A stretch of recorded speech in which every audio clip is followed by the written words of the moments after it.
Buenos días, queridos amigos de la Fábrica de la Ciencia. Hoy vamos a hablar de papiros, no solamente papiros del Antiguo Egipto, sino papiros de otras épocas de Egipto también, pero de otras especialidades del mundo de la papirología. Y lo vamos a hacer de la mano de una nueva amiga y colaboradora, Sofía Toraya. Muy buenos días, Sofía. Hola, buenos días. Estamos hablando de Sofía desde Princeton, ¿verdad? Desde Princeton, sí.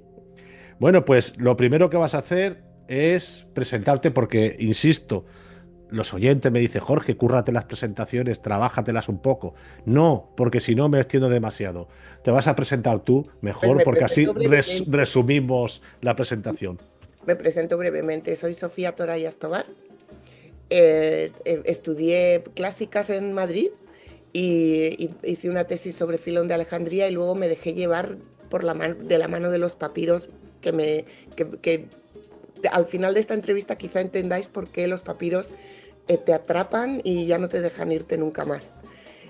Ahora vivo en Princeton, soy profesora en el Institute for Advanced Study y también estoy dando clases de copto y de papirología en la Universidad de Princeton. Cuando hablas de copto, hay que recordar a los oyentes que es una de las primeras movimientos cristianos que encontramos en la historia del cristianismo que vivieron en Egipto y que hoy en día siguen se establecen en Egipto, siguen estando allí en Egipto. Sí. Eh, Vamos a empezar desde los inicios, vamos a empezar desde el punto de vista histórico, de los inicios del mundo de los papiros. ¿Se sabe exactamente cuándo se utilizan por primera vez los papiros? Bueno, los papiros se utilizan desde el principio, desde el Imperio Antiguo. Hay papiros que se utilizan para libros de los muertos y luego a lo largo de 2 milenios se han seguido utilizando para todo tipo de documentos. Si pensamos que el papiro es un soporte de escritura blando y comparado con lo que sería piedra o madera, de repente es un soporte de escritura que permitió un crecimiento enorme de la, de la producción literaria. O sea, que es como, de repente se genera una burocracia, porque, claro, la burocracia sobre cerámica, sobre madera, es mucho más compleja que sobre un material que de repente multiplicó por mil, ¿no? Las posibilidades. Eh, en el Reino Antiguo es verdad que ya encontramos papiros, es interesante lo que has comentado porque como bien dices, es un soporte que a diferencia de la escritura jeroglífica que se utilizaba en ámbitos más religiosos, ¿no? Como pueden ser los templos, las tumbas, pues aquí encontramos algo que te podías llevar, que fue una innovación. Creo que en China también, Sí. en este periodo ya se empezaba a utilizar un tipo de soporte parecido al papiro, ¿no? Para poder escribir, sobre todo en el ámbito burocrático. Pero vamos a hablar precisamente de los usos del papiro, dentro de qué ámbitos se utilizaba el papiro. Sí, pues el papiro, bueno, que también puedo decir que es un soporte de escritura que se hace con las fibras de los papiros, que son como unos juncos que crecían junto al Nilo, y las fibras se prensaban pues puestas en horizontal y en vertical, y al prensarse con la misma savia de las fibras vegetales, quedaba compactado y luego se pulía y es un material muy, muy resistente. Bueno, la prueba es que todavía tenemos papiros que tienen 3000 años, ¿no? O sea que es un material muy, muy resistente. Y se ha utilizado a lo largo de milenios. Yo creo que los últimos papiros que tenemos son del siglo IX después de Cristo, o sea que se ha utilizado durante muchísimo tiempo para todo tipo de documentos. Y si pensamos en que la primera idea que se te ocurre es la literatura que se conserva en papiro, pues desde los libros de los muertos y toda la literatura egipcia, pero también Homero y toda la literatura clásica que se ha conservado en papiro, pero se utilizaba también para la vida cotidiana, para todo tipo de documentos, tanto del ámbito público, de textos legales, jurídicos, textos administrativos, todas las finanzas privadas y públicas, todas escribían papiro, con tinta y con cálamo. O sea que es un material que dio mucho de sí y fue como la base como de toda la economía de la antigüedad.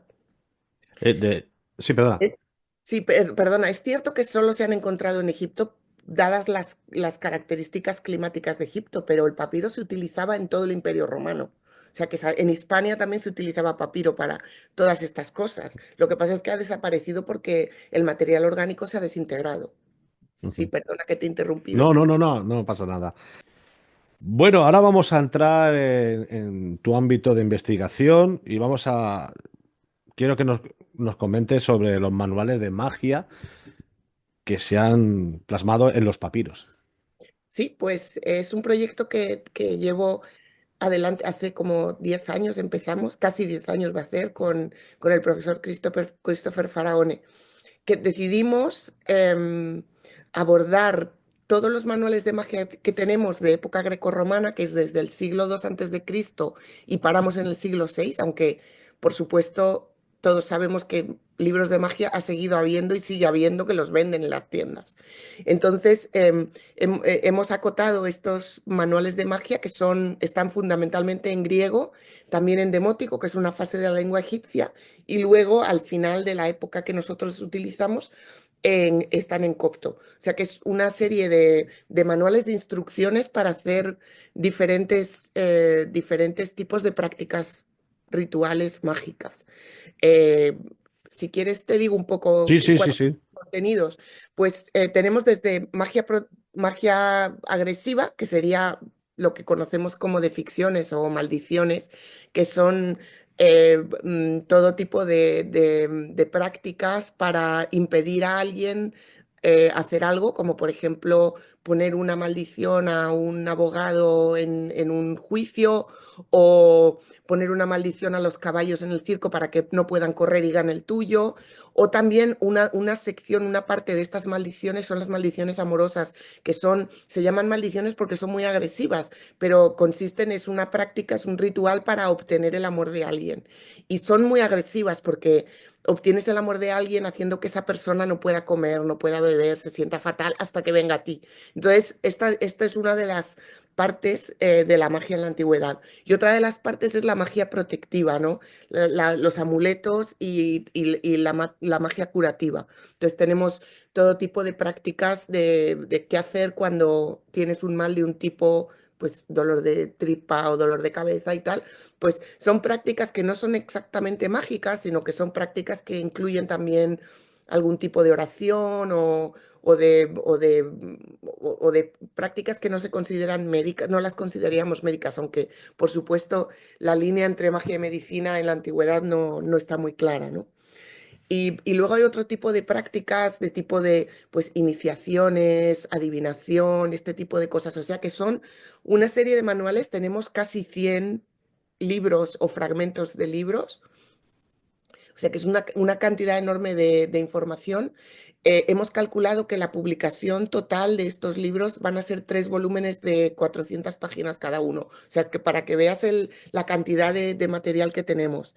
Y todos estos materiales lo que nos dan es no solo información de cómo era la magia en la antigüedad, sino mucha información también sobre los tipos de rituales domésticos cotidianos, porque muchos de estos rituales se hacían en las casas y te habla mucho de qué tipo de productos a los que la gente tenía acceso, cuáles eran los animales que rodeaban a las familias, porque claro, cuando solo te aparecen en estos manuales, pues burros, pollos y cabras, pues te das cuenta de que esos son los animales que están alrededor de ellos, ¿no? O sea que es muy interesante desde muchos puntos de vista. También podría añadir aquí también otros puntos de vista, lingüístico. Tenemos también traducciones del griego al egipcio, del egipcio al griego, que nos dan también información sobre cómo estas dos lenguas estaban en contacto. Tenemos himnos que se transmitieron desde la antigüedad, himnos en hexámetros o himnos egipcios también en egipcio. O sea que son documentos de gran interés porque son muy, porque son muy mixtos, son muy, son muy ricos en información y muy interesantes. Como Eh, ves, a mí se me llena la cabeza cuando hablo de esto. no, es súper interesante. Claro, estamos hablando dentro del ámbito grecorromano, porque has comentado una cosa que igual a los oyentes le puede chocar, que es una maldición a un caballo en un circo. Y Sí. esto era más propio de los romanos que de los egipcios. Bueno, claro, pero Egipto en la época en la que se produjeron estos libros de magia o estos, digamos, estos manuales rituales, era una provincia del Imperio Romano Ujú. y había también muchas prácticas, sobre todo todos estos espectáculos que siempre nos vienen a la cabeza cuando pensamos en los romanos, ¿no? El circo y el anfiteatro. También ocurría en Egipto. Y las carreras de caballos que son, bueno, todos hemos visto Ben-Hur. Las carreras de caballos y los equipos, ¿no? Con los colores, ¿no? Eso también existía. Entonces, claro, se apostaba mucho dinero. Esto ya existía, se apostaba dinero, entonces querías que el caballo de los verdes no corriera, entonces le ponías una maldición. De esto tenemos además maldiciones en el norte de África, en Cartago, se han encontrado una gran cantidad de maldiciones sobre plomo, maldiciones precisamente en el circo, ¿no? En donde corrían los caballos, se han encontrado maldiciones con con dibujos de caballos atados y tal, o sea que era una práctica muy habitual, Eh, porque debía haber muchas carreras. ya que has hablado del contexto geográfico, que lo has situado, pues en este caso Cartago y también Egipto, vamos a centrarnos más en Egipto. Sería interesante también conocer los lugares de procedencia de estos papiros. Entiendo que se habrán encontrado a lo largo y ancho del país, más a lo largo que el ancho, porque el ancho tiene poco de Egipto, Claro, pero, pero sí que es verdad que igual hay lugares donde se encuentran de forma más localizada estos papiros. sí. Pues una de las cosas que ocurre con los hallazgos de papiros, te voy a decir dos cosas. Una, los papiros se encontraron en las zonas desérticas. ¿Mm? Por lo tanto, la ciudad en la que más papiros probablemente se produjeron, Alejandría, no quedan casi, porque Alejandría está como en la zona, toda la zona del delta, por el regadío, todo el material orgánico se perdió. Entonces tenemos muy pocos papiros de Alejandría y los que tenemos son los que se han encontrado fuera de Alejandría, porque se mandaron desde Alejandría, Ujú. pero no tenemos más. Entonces solo se han encontrado como a lo largo del Nilo, al margen del Nilo, en las zonas desérticas, que es donde estaba el clima seco, ¿no? Ahí es donde se han encontrado. O sea que por un lado todo proviene pues, de ciudades abandonadas de lugares primordialmente desérticos. Por otro lado, los papiros se han encontrado a lo largo del siglo XIX y XX en algunos casos en excavaciones arqueológicas, como por ejemplo en la Universidad de Oxford excavó en Oxirrinco, que es una excavación que ahora está en manos de precisamente Me estoy riendo porque lo conozco perfectamente. Perdón, este sigue, autor. perdona. Sí, sí. Este Eh, poema de Mascor son grandes Sí, sí, amigas.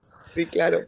Pues, pues algunos papiros se encontraron, muchos papiros se encontraron en excavaciones arqueológicas, pero muchos papiros salieron a la luz porque simplemente los encontraban los egipcios, vamos, pues agricultores que iban a preparar su campo y se encontraron una vasija llena de papiros y la vendían a mercaderes de antigüedades. Entonces los papiros nos han llegado en algunos casos tenemos la proveniencia porque sabemos que se excavó en Oxirrinco, en otros casos llegaron al mercado de antigüedades de Luxor o el Cairo y entonces no sabemos de dónde vienen. Entonces, esto es un problema que actualmente se discute mucho, que es si es lícito cómo salieron estos papiros de Egipto, por un lado, y cómo al perderse el contexto arqueológico hemos perdido una gran cantidad de información, porque empieza a hacerse más claro que los papiros, viniendo de un contexto arqueológico concreto, son mucho más interesantes porque tienen mucha más información que los rodea y no simplemente el texto que contienen. Entonces, la proveniencia se ha convertido en un problema ético, pero también en un problema científico, Ujú. ¿no? Interesante. Estamos hablando, repito, en un contexto histórico, ya cuando Egipto era provincia romana y paralelamente era provincia romana, las prácticas del antiguo Egipto se empezaban a desaparecer. De hecho, tú ya supongo que lo sabrás, que el último, el último lugar en Egipto donde se practicaba el antiguo ritual, en este caso sobre Isis, fue en el templo de Philae y lo que era la religión cristiana con los coptos empezaba a tener bastante relevancia en el país, bueno, en lo que era el país. Y, y estamos hablando de los coptos y claro, aquí los coptos escribían en griego, en demótico todavía, Mm. sobre todo los egipcios, y luego más tarde ya pues pasaron al copto o al griego. Eh, ¿Qué tipo de documentos antiguos nos permite reconstruir la vida de aquellos cristianos coptos? Sí, pues tenemos, hay diferentes tipos de documentos que es una especie de ver desde abajo, ¿no? Cómo crecieron estas comunidades, porque los papiros nos han proporcionado, por una parte, las primeras Biblias, ¿no? Los primeros fragmentos de Biblias, tanto del Antiguo como del Nuevo Testamento. Entonces Ujú, tenemos, em, en algunos casos, de los testimonios más antiguos, como del siglo II, III, son fragmentos pequeños, pero luego tenemos Biblias más completas, tanto en griego como en copto, y ujú, eso es como la parte, digamos, más literaria. Pero los documentos nos proporcionan también un poco la vida vista desde abajo, desde la individualidad de estas comunidades. Tenemos por un lado, em, bueno, tenemos sobre todo cartas personales en las que se empiezan a manifestar ya expresiones de tipo cristiano, como cómo se llaman entre ellos hermanos, cómo se bendicen en nombre del Señor o en nombre de Cristo. Esto empieza a aparecer en las cartas, empiezan a poner en las cartas una cruz al principio de la carta luego se convirtió en una práctica escritoria bastante difundida. Luego tenemos otro tipo de documentos como por ejemplo, es un tipo de documentos muy interesantes que son los certificados de sacrificio. Si pensamos que antes de que el cristianismo bajo Constantino, en el 311 se declarara la libertad de culto y el edicto de tolerancia, antes de eso, durante todas las persecuciones, eh, para que a uno no se lo llevaran a torturarlo y matarlo, como sabemos de las persecuciones y de los mártires, había gente que hacía un sacrificio al emperador y a los dioses para demostrar que no era cristiano. ujú. Entonces tenemos una serie de documentos en los que se dice yo, la persona tal cual, he ofrecido un sacrificio y este es mi testigo. Y hay una firma de un testigo, que es un oficial que hace el testimonio de que esta persona ha ofrecido un sacrificio a los dioses y al emperador y que por tanto, aunque no lo dice explícitamente, pero como sabemos que todos estos documentos que tenemos, que son como unos 10, vienen de la época del emperador Decio y de la persecución de los 150, entonces tenemos aquí como un testimonio muy interesante de cómo funcionaban estas cosas, de que sabemos que la gente que quería demostrar que no era cristiano llevaba en el bolsillo un documentito que decía que no era cristiano. Luego ya, cuando ya a lo largo del siglo IV las comunidades cristianas empiezan a crecer y se piensa que crecían a una velocidad bastante grande, a finales del siglo IV ya casi el 100% de la población de Egipto era cristiana, se dice. O sea que ha ido subiendo desde creo que se dice que a finales del siglo III está en torno al 20%, a finales del siglo IV ya es casi la totalidad de la población. A lo largo del siglo IV encontramos un montón de documentos ya que nos atestiguan desde las profesiones de fe, las ordenaciones, cartas que nos empiezan a atestiguar cómo funcionaba la administración de los monasterios, cuentas de de las cuentas y la contabilidad de los monasterios, cartas de obispos, por ejemplo, para recomendar a otra persona. La gente que viajaba llevaba una carta del obispo que decía, esta es una persona de bien, ayúdala, ¿no? O sea que encontramos una serie de documentos que empiezan a ya atestiguarnos la vida, ¿no? De las primeras comunidades cristianas, de la organización así administrativa, de los primeros monasterios, de los primeros episcopados. O sea que es muy interesante verlo desde este punto de vista más administrativo y legal, ¿no? Cómo los monasterios también pagaban impuestos, cómo los monasterios distribuían el trabajo en los pueblecitos de alrededor, en las aldeas de alrededor, repartían el trabajo, recogían los impuestos. O sea que es muy interesante ver el día a día, ¿no? De estas actividades, que si lo ve uno desde arriba, desde distribución de la Biblia, lectura de la Biblia, Constantinopla, el emperador, no sé qué, en vez de eso lo estamos viendo desde abajo, desde el día a día de las poblaciones, ¿no? Más humildes. La verdad es que es muy interesante todo lo que estás explicando porque eh, muchas veces los historiadores, pues la gran mayoría de los documentos vienen de la parte más cercana al poder, ¿no? En Claro, cambio, se olvida, no es que se olviden, sino simplemente que no tienen recursos para poder conocer la vida cotidiana de las personas, pues, de esa pirámide social, pues la parte más baja, ¿no? Y es lo que estás explicando, es muy interesante porque fueron personas también y tenían sus claro. vidas. Entonces, estudiarlas es para mí fundamental. Y Claro, y para es muy la base. interesante comparar un texto como, por ejemplo, las actas del concilio de Nicea, compararlo con lo que está pasando a pie de tierra, como se dice, ¿no? Y comparar qué es lo que está ocurriendo, porque hay cláusulas que hablan de si los monjes tienen derecho a tener propiedad y luego ves que los monjes realmente tienen propiedades y beben vino. O sea que porque están las cuentas del monasterio que han comprado vino y carne. Entonces es muy interesante compararlos, como tú dices, los textos cercanos al poder y los textos que están en el día a día de la vida cotidiana de la gente. Es hablando de monasterios y monjes, es una, es un gran desconocido en el mundo de las visitas turísticas, ¿no? De Egipto.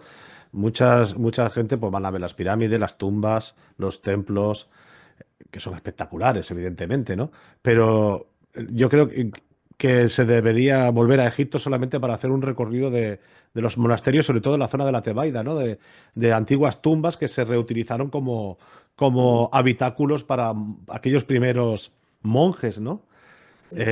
Y es interesantísimo. Y de hecho, en alguna de estas tumbas han encontrado restos que pertenecían a estos primeros monjes o Sí. eremitas, ¿no? Que vivían en estas cuevas y que bueno, pues decidieron tener una vida austera y una vida muy demasiado humilde, ¿no? Porque algunos hacían muchos ayunos. Y es interesantísimo, sí, sí.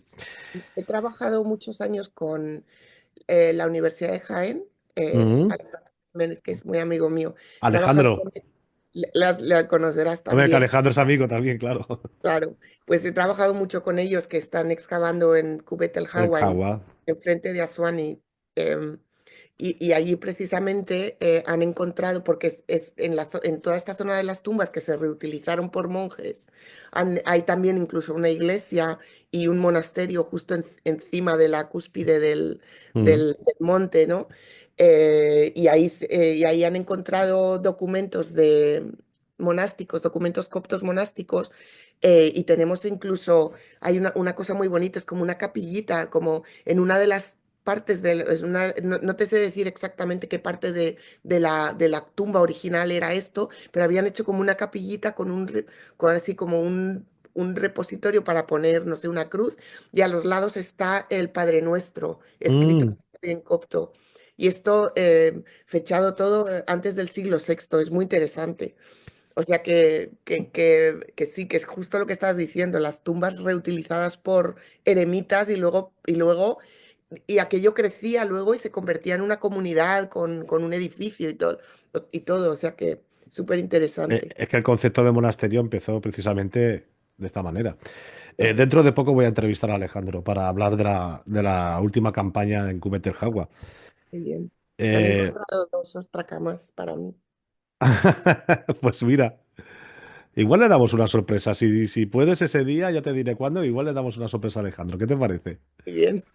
Imagina que aparezcas tú de golpe.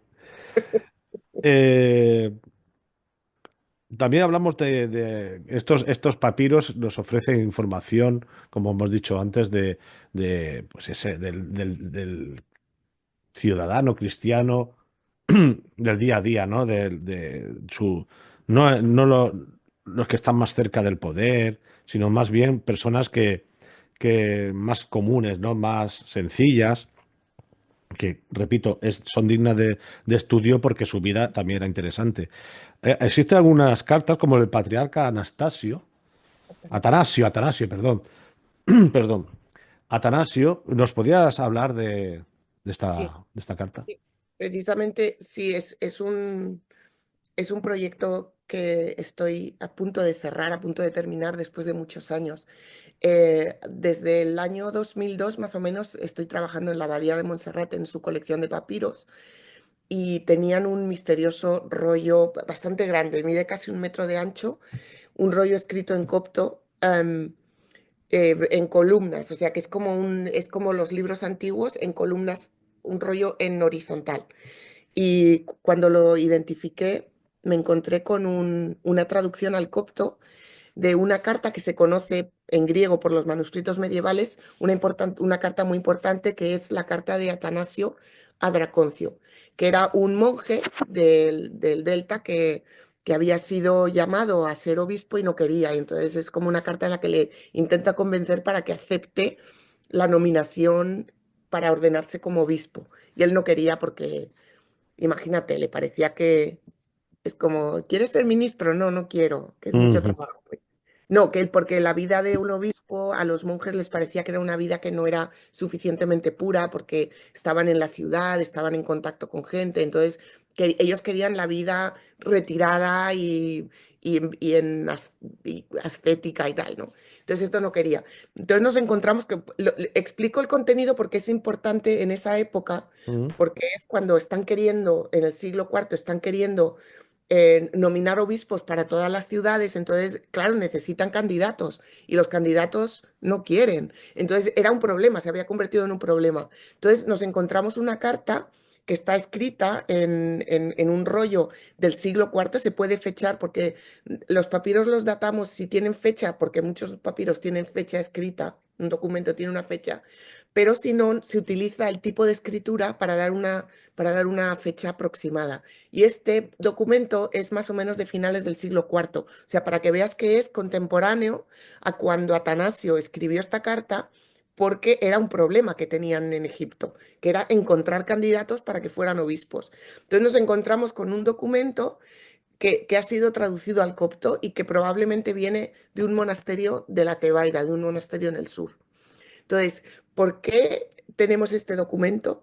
Pues es muy probable que era un problema del que tenían que estar llamando la atención y entonces era un documento que se leía regularmente en el monasterio porque era como una enseñanza del patriarca. El patriarca estaba en Alejandría, mandaba cartas a todas las comunidades cada año y entonces les llegaban cartas con sabiduría, con enseñanzas, con regulaciones, con tenéis que leer esto, no leáis estos libros que son apócrifos, leed la Biblia buena, no leáis esto, o comed esto, no comáis lo otro, o sea, como que les llegaban regulaciones. Y esto llegaba como uno de los textos que tenían que leerse en los monasterios, y era la vida en los monasterios es pura, es una vida en la que los monjes no beben vino, pero los obispos tampoco, los monjes no, o sea, es como una especie de defensa de que la vida más activa y oficial de un obispo era tan pura o podía ser tan pura como la vida de un monje. Entonces, por eso tenemos este documento que es muy interesante porque eh, podemos ver cómo tenían que estar siendo convencidos. Esta gente que no están en Alejandría, no están como en el poder, como cerca del poder, sino que están en un monasterio al sur, pero tienen que ser convencidos sobre el tipo de vida y todas estas instituciones que se están creando y están creciendo. O sea que es como, es muy interesante ver, porque es una forma de educación, digamos, no es una forma de instrucción que les está llegando a estos monjes. Y el documento, bueno, es interesante también desde el punto de vista lingüístico porque es un texto copto que no teníamos. O sea Ujú. que lo teníamos en griego, pero no lo teníamos en copto. Es curioso lo que estás hablando porque me estoy recordando ahora, estoy acordando de, de Humberto Eco en el capítulo del Nombre de la Rosa, en un capítulo en el debate que tuvieron los franciscanos con la curia papal, que se negaban a ser a la riqueza del Vaticano, ¿no? Y Ah, ellos querían, sí. pues, bueno, que Humberto Eco era profesor de Pero historia eso, también. pues es una, pues es que es una, tu paralelo es perfecto. Yo creo que es una dinámica muy parecida. Es como nosotros queremos vivir en la pobreza y en el, o sea, con los votos, porque ya estaban estos, el voto de pobreza, de castidad y tal, em, y de obediencia. Estos tres votos existían y ellos querían seguir viviendo en pobreza, tenían unas normas muy estrictas sobre cuántas túnicas podían tener, cuántos libros podían leer, cuánta comida podían comer, no podían llevarse la comida del refectorio a su celda, o sea que era una vida muy estricta. Y en cambio pensaban que los obispos estaban comiendo faisán, yo qué sé. Era como, entonces eso es a lo mejor una dinámica muy parecida a la que estás describiendo. Pues sí. La verdad es que lo tenemos que dejar ahora aquí porque el tiempo se nos agota. A ver si la física algún día nos da una alegría y nos permite parar el tiempo, por lo menos a que sea más lento, pero no, de momento nos tenemos que conformar con lo que tenemos. Ha sido una entrevista apasionante, ha sido una entrevista maravillosa. Siempre que se hablan de estos temas, sobre todo de los primeros años del cristianismo, es un tema muy interesante, dejando aparte la fe. Ahí ya no yo desde la fábrica de la ciencia no podemos entrar en aspectos de fe porque la fábrica de la ciencia un programa divulgativo científico y analizamos en este caso, las evidencias o los episodios históricos desde un punto de vista científico y riguroso, ¿no? Pero sí que es verdad que es un momento, los primeros años del cristianismo, los primeros siglos del cristianismo, fue eso. Dentro de la historia de la humanidad es un momento muy interesante. Y hablar con personas como tú que domináis, estudiáis y trabajáis en estos temas, la verdad es que es un lujo, Muchas gracias. pero tenemos que dejarlo aquí. Ha sido un Muchísimas placer. gracias y espero verte pronto y lo que te he dicho antes en la entrevista a Alejandro. Si puedes, le vamos a dar Sí, una... sí, pues espero que sí. Alejandro no vea esta entrevista, porque si no ya la sorpresa no se la enviaré. Le llegará seguro, ¿eh? Bueno, ya no dejará de ser Sí. sorpresa. Pero bueno, a ver si es posible y podéis intervenir los dos, que será un momento mágico en la fábrica de la ciencia. Muchísimas gracias. Muchas gracias.